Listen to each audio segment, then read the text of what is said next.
ወይዘሮ ሰላም ከዛ ቤት የማትወጣበትን ምክንያት ለአቶ ደረጀ አስረግጣ ነገረችው። አቶ ደረጀ እንባ ተናንቆት እጅጉን ተክዞም ነበር። አቤጌል አሁንም ሰላምን አልተወቻትም። የልጅሽን አባት አስታዋቂን በሚል አጥብቃ ይዛታለች። ሰላም ለሁላችሁም ይሆን ውድና የተከበራችሁ የዚህ ቻናል ቤተሰቦች እንዴት ናችሁ? በያላችሁበት ሰላምታችን ድረሳችሁ። እንኳን በደህና መጣችሁ። በዚህ ቪዲዮ የዳጣ ድራማን እንማማርበት ዘንድ ይዤ መጥቻለሁ። ቪዲዮን እስከ ፍጻሜ እንድታዩት በአክብሮት ጋበዝኩ። በዚህ ክፍል እንደተመለከትነው ዳጣ አቶ ደረጀን እንግዲህ ሚስጥሩ እንዳይወጣ በጣም ትልቅ ስራ ነው የሰራችው። አቤጌል የጃኬቱን ኪስ እየፈተሸች በነበረ ጊዜ ወረቀቱን አይታ ልታነብ ስትል እንግዲህ ደርሳ ምክንያት ፈጥራ ወረቀቱን ይዛ ሄዳ ነበር። እንግዲህ ትልቅ ስራ ነው እዚህ ጋር የሰራችው። እንዲሁም ደግሞ ከዚህ ቀደም እንደተመለከትነው በባለፈው ክፍል አቶ ደረጀ በደስታ ብዛት ስካርና እንዲሁም ወይን በመጠጣቱ ሞቅ ብሎት ሚስጥሩን ሊዘረግፍ ሲል እንግዲህ ዳጣ እዛ ጋ አስቀይሳ እንዳይናገር አድርጋም ነበር። በሌላ በኩል አቶ ደረጀ የሰላም ከዛ ቤት መውጣት ማለትም ተከራይታ እንድትኖር ራሷን ችላ እንድትኖር ግፊት እያደረገ ይገኛል። እንግዲህ ስለሷ እጅግ አሳስቦታል። ምክንያቱም ሚስጥር ስላለ ያ ሚስጥር እንግዲህ በመውጣቱ ቤቱ ሰላሙ እንዳይናጋ እጅጉን ስለሚፈልግ የቤቱን ሰላም የትዳሩን ሰላም እና ደስታ ማስቀጠል ስለሚፈልግ ከዛም የተነሳ እሷ እንድትወጣ ከዛ ቤት ይፈልጋል። በተለይ ደግሞ ከጸነሰች ጊዜ ጀምሮ እጅጉን እንግዲህ የሰላም መውጣት አሳስቦት በዚህም በዛም ወይዘሮ ማርቲን ባለቤቱንም እያናገረ ነበር። እንዲሁም ደግሞ አስገድደንም እንድትወጣ እናድርግ ብሎም ሲል እንግዲህ ወይዘሮ ማርቲ የተናገረችው ነገር በጣም የሚገርም ነው። የባለ አእምሮ ንግግር ነው። እንግዲህ እናትም እንደመሆኗ እንደ ወላድ እንደመሆኗ ያው ታውቃለች። በእርግዝና ጊዜ አንድ ሰው ነፍሰ ጡር ሴትን ያሳዘናትን ወይ የበደላትን ነገር መቼም እንደማትረሳ በዚህ ወቅት ደግሞ እንደዚህ ያለን ሰው ማስቀየም ማሳዘንም እንደሌለብን ብላ አስረግጣ ስትነግረው ነበር። ምክንያቱም ይህ ለእሷ ወሳኝ ጊዜ ነው። ይህን ጊዜዋን እንግዲህ ውጪ ብሎ ማለት በጣም ከባድ ነው። ያውም ባታረግዝ እንኳን እሺ አሳምነዋት ምናምን። አሁን ግን አርግዛለች እቺ ሰው ገፍተው ውጪ እንኳን ቢሉ ለእነሱ ጥሩ አይደለም፣ ግፍ ነው የሚሆንባቸው። ምክንያቱም ልጆቻቸውን ከልጅነት ጀምሮ እንደ ልጅ ቆንጥጣ ተንከባክባ ያሳደገች እንደ እናት የምትሆን ናት ለልጆቻቸው። ስለሆነም ይህንን ወይዘሮ ማርቲ ጠንቅቃ ስለምታውቅ በሰላም ላይ ምንም ነገር ማድረግ አትፈልግም። ያለ ፈቃዷ ምንም ነገር ማድረግ አትፈልግም። ነገር ግን ያስረገዛትን ሰው ማን ስለመሆኑ እንድትናገርም ደጋግማ አጥብቃ መጠየቋ ያው ለራሷ ለሰላም ስትል ነው።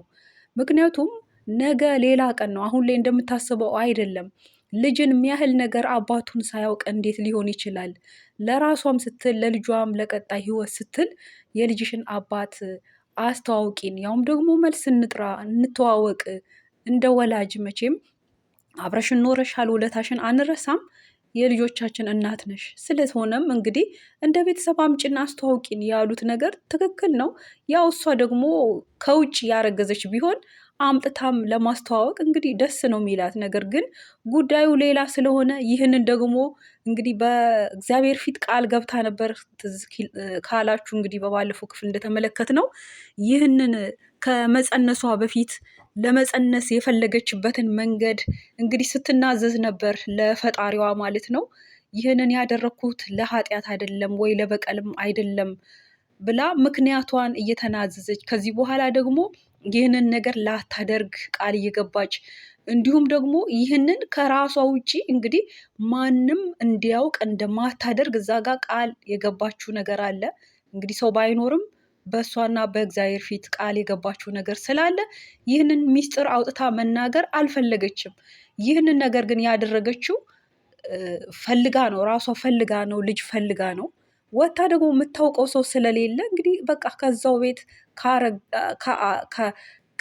ሰክሮ ከመጣ በኋላ እንግዲህ ከአቶ ደረጀ ጋር ተኝታ መሆኑን ከሱ ማርገዟ እንግዲህ በድራማው ላይ ተረድተናል።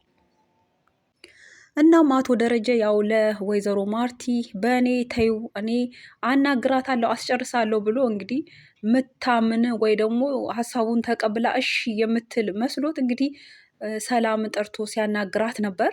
ሰላምም ያው እንዴት አታውቅም? እኔ እዚህ ቤት የምኖረው ወይ ከዚህ ቤት የማልወጣው ለምን እንደሆነ አንተ እንዴት አታውቅም ስትለው ነበር። እሱም ልክ ምንም ነገር እንደማያውቅ ነው እንግዲህ ሲጠይቃት የነበረው። ለምንድን ነው ያረገሹ ከማን እንደሆነ የማትናገሪው? በእርግጥም ያረገዘችው ከማን እንደሆነ እሱ አያውቅም። ያውቀው ነገር የለም። ሰክሮ ነው፣ በወደቀበት ነው ይህንን እሷ ያደረገችው። ይህንን አያውቅም። ከማን ማርገዟ፣ ከሱ ስለማርገዟ ምንም ያውቀው ነገር የለም። ነገር ግን የቀድሞውን ታሪክ እንግዲህ እሷ እዛ ቤት የመኖሯን ምክንያት እንደውም በቅርብ ጊዜ ከዚህ ወጣ አለው ስትል ነበር ለናታን በባለፈው ክፍል እንደተመለከት ነው።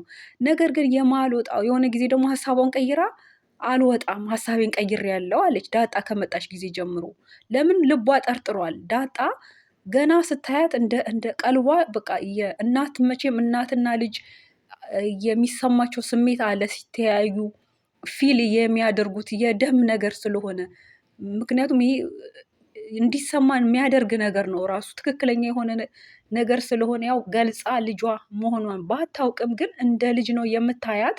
ስታያትም አስተያየቷን ተመልክተን ነበር። ከዛም የተነሳ ከዛ ቤት አልወጣም ሀሳቤን ቀይሬያለሁ ብላ እስከ ዛሬም እንግዲህ የኖረችበት ምክንያት ከዛ ቤትም ያልወጣችበት ምክንያት ልጅ የሚባል ነገር አላት። ወልዳ ከሷ የተለየ ከአብራኳ የወጣ ልጅ አለ። የዛን መጨረሻ ሳታው ከዛ ቤት እንዴት ትወጣለች? ምክንያቱ ያ እንደሆነ እንግዲህ እንዴት አታውቅም ስትለው ነበር ለአቶ ደረጀ። እናም ይህ ካልሆነ ይሄንን ካላሳወከኝ ልጄስ የታለች? ልጅን ካልነገርክኝ እንግዲህ ልጄን ካላመጣህ አልወጣም ነው በቃ ይሄው ነው ብላ እንግዲህ አስረግጣ ስትነግረው እጅጉን አዝኖ በጣም ተክዞ እንባም ሲተናነቀው ነበር። በጣም የሚያሳዝን ፓርት ነው በእውነት። እና እዚህ ጋር እንግዲህ አቶ ደረጀ ያው የሰላም መውጣት ምክንያት አቶ ደረጀ ጋር ነው እንግዲህ ያለው። እሱ በቀጣይ ስለ ልጇ ዳጣ ልጇ ስለመሆኗ ይናገር ይሆን? በምንስ መልኩ ሊናገር ይችላል? እንግዲህ ለሰላም እንዲህ ነው ብሎ ታሪኩን አሁኑኑ ቢዘረግፍላት ሰላምም ደስታዋን እንኳን የማትቆጣጠረው ነገር ነው የሚሆነው። በምን መልኩ ይሆን ዳጣ ልጇ ስለመሆኗ ሊነግራት የሚችለው? እንዲሁም ደግሞ ከዛ ቤት እንድትወጣ የሚፈልገው እንግዲህ ያው ስላረገዘችም ነው። ሌላም ሚስጥሩንም የዳጣንም ልጁ ስለመሆኑ አሁን ስላረጋገጠ ያንን ሁሉ ሚስጥር ለማስተካከል ቤቱ ሰላሙ ሳይናጋ እሷ ከቤት ወጥታ ተደራይታ እንድትኖር አመቻችተውላት እንደዛ ነበር የፈለጉት። እሷ ግን ይህ ካልሆነ አልወጣም ብላለች። እንግዲህ በቀጣይ ምን ሊያደርጉ ይችሉ ይሆን የሚለውን ነገር አብረን የምናይ ነው የሚሆነው። በሌላ በኩል አቤጌል እንግዲህ ዳጣ አትወድህም፣ እኔ በጣም ነው የምወድህ፣ እሷ ግን አትወድህም። ትዝ ካለህ እንደዚህ ደብዳቤውን ቴክስት ያደረገችልህም ዝም ብላ ነው ስታስመስል ነው እንዲህ እያለች መቼም ስለ ዳጣ ክፋት ማውራቷን አልተወችም። እሱም ደግሞ ምንም አይቀበልም። ስለ ዳጣ ክፋት ስታወራም አይፈልግም። ተቀይሬያለሁ፣ ጥሩ ሆኛለሁ ትያለሽ፣ ግን ተመልሰሽ እዛው ነሽ፣ ታጥቦ ጭቃ ነሽ፣ የቱ ጋ ነው መቀየርሽም እያላትም ነበር። እንግዲህ እሱ ያው ለይምሰል ከእሷ ጋር ይሂድ አብሯት እንደዚህ ቆይታ ያድርግ እንጂ ምንም የሚያስደስተው ነገር የለም። ምክንያቱም በሰላም እንኳን ተነጋግራ ነገርን እንትን አትልም። በመሀል ትቀላቅላለች፣ ወይ ትቆጣለች፣ ወይ ትታው ትሄዳለች አይነት ነገር እና ንግግሯ ደግሞ ክፋትም ያለበት ነው። ዳጣን ማካተት ነው ሌላውንም። ስለሆነም አሁን ላይ እንግዲህ ዳጣንና ሰላምን ከዛ ቤት እንዲወጡ አድርጋለሁ ብላ ስትል ናታንም እነሱ ከወጡ እኔም ከዛ ቤት እወጣለሁ ብሎ በሙሉ አፉ ያውም ተቆጥቶ ሲናገር ነበር። እሷም እንዴት እንዲህ ትላለህ? እነሱ ከወጡ አንተ እኔም እወጣለሁ እንዴት ትላለህ? ብላ እንደውም ገላታለሁ ዳጣንም እያለች ነበር። እንግዲህ ይህ ሁሉ ዛቻ ለራስሽ እንዳይሆንም እያላት ነው። ምክንያቱም ዳጣ የዋዛ ሰው አይደለችም። እንግዲህ በአቅምም ብትፈተሽ አትችላትም፣ አቤጌል አትችላትም። ዳጣ ጨምድዳ ነው የምትወረውራት። እንግዲህ ባለፈውም ተመልክተን ነበር እና ያው ምናልባት ክፋት አስባ በሌላ ሰው እንዲበቀል ሰው ካልገዛችባት በስተቀር ልክ በሰላም ላይም እንዲጀነጅናት ብላ ያዘዘችው እንግዲህ ምንም የጀነጀነው ነገር የለም። ልክ እንደዛው እንዲህ ሰው ፈልጋ እንዲበቀሉ ካላደረገች በስተቀር በራሷ ምንም ልታደርግ አትችልም። እናም ናታንም አንድ ነገር ካደረግሽ እነሱ ከዚህ ቤት ከወጡ እኔም እወጣለሁ ብሎ ሲላት እንግዲህ ትታ እንደሄደች ተመልክተን ነበር። እንግዲህ በአጠቃላይ በዚህ ክፍል የቃኘነው ይህንን ነው የሚመስለው። በቀጣይ ክፍል አቶ ደረጀ ለሰላም ስለ ልጇ ይነግራት ይሆን? በምን መልኩስ ይነግራት ይሆን? የቤቱን ሰላም ሳይናጋ ደስታው የቤቱ ሳይደፈርስ እንዴት ይሆን የሚያስቀጥለው? ይህ እንግዲህ ትልቅ ሚስጥር ነው።